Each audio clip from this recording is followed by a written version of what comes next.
If I upgrade to the 034 big brake kit, do you think I can add my OEM fronts to the rear without a bigger brake booster? OEM No. fronts to the rear, like calipers?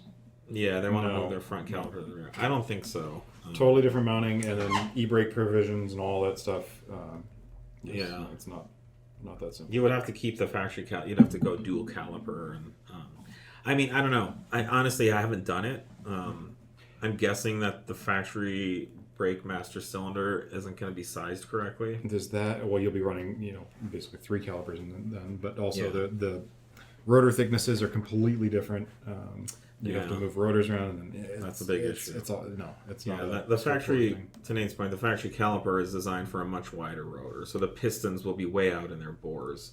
If you just and put they them would on, pop yeah. out. If you're just putting them over your stock rear rotors, They would basically pop out. So that's not a good idea. What you do need to do is well, you don't need any more than what the factory caliper can do. If you just want it to look a certain way for shows or whatever, and you're not really driving the car or driving it very hard, then you could do whatever you want.